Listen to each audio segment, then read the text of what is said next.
धाराशिव हा खरं तर शिवसेनेचा बालेकिल्ला म्हणून ओळखला जातो, मात्र याच शिवसेनेच्या बालेकिल्ल्यामध्ये शिवसेनात भाजपनं हायजॅक केले असा आरोप जो केलेला आहे तो स्थानिक शिवसैनिकांनी केलेला आहे आणि हा सगळा आरोप करताना त्यांनी थेट नेत्यांनाच आपल्या शिंगावर घेतलेला आहे। या सगळ्याला जी पार्श्वभूमी आहे ती म्हणजे जिल्हा परिषदेच्या निवडणुकीची।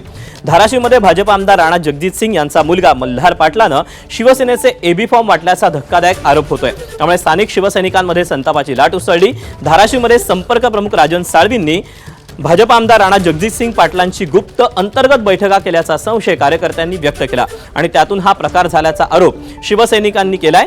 या शिवसैनिकांनी थेट राजन साळवी यांना फोन करत जाब विचारला। ती कथित ऑडिओ क्लिप आता समोर आली। या ऑडिओ क्लिपमुळे शिवसेनेतील अंतर्गत गटबाजी, नाराजी आणि नेतृत्वावरचं प्रश्नचिन्ह पुन्हा एकदा ऐरणीवर आलंय।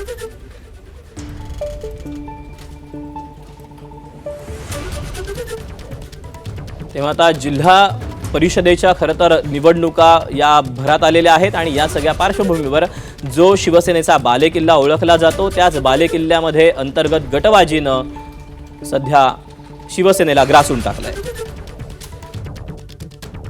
इटकूर गटामधून पिंटू नगडेला आपला बी फॉर्म गेलाय, तिथून त्यांनी लगेच दुसरा बीजेपीचा फॉर्म भरला रामराजे जाधव नावाचा।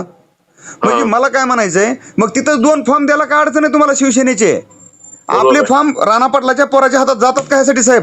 अजित पिंगळे विधानसभेचा उमेदवार होता, त्याच्या अधिपत्याखाली तिथलं झालेलं आहे विधानसभा असल्यामुळे। नाही उमेदवार होता म्हणजे काही विरोधी पक्षाचा नेता साहेब पडलेला उमेदवार तो, त्याने 4 निवडणुका लढवल्या, 4 निवडणुकांमध्ये 4 मुंड्या चीज झालेला माणूस आहे। त्याच्या हातात तुम्ही सूत्र दिली आणि त्यानं राणा पाटलाच्या हातात दिली, तो प्युअर राणा पाटलाचा माणूस आहे। मग जर अजित पिंगेला निवडणुकीला विधानसभेचे तिकीट भेटलंय शिवसेनेचा बालेकिल्ला म्हणून, तर किमान इथं अर्ध्या तरी जागा द्यायला पाहिजे ना। मग हो द्यायला पाहिजे, मलाही समजतंय ना, पण काही गोष्टी ठरल्यात विधानसभा। साहेब मी पण युवासेना राष्ट्रीय कार्यकारी सदस्य, पण अक्षरशः डोळ्यातून पाणी येते आमच्या कार्यकर्ते रडायला लागले साहेब।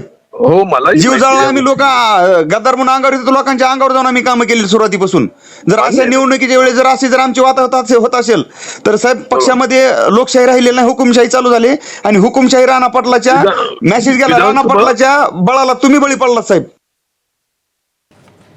खरं तर तिकडे धाराशिवमध्ये भारतीय जनता पक्ष, राष्ट्रवादी काँग्रेस आणि शिवसेनेची युती झालेली आणि जागा वाटपामध्ये एखाद दुसऱ्या जागेची अदलाबदल ही होत राहते।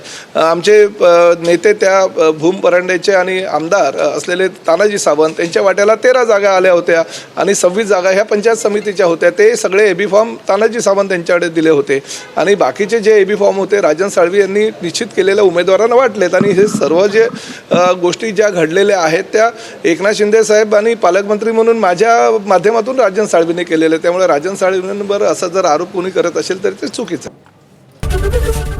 एबीपी माझा, उघडा डोळे बघा नीट।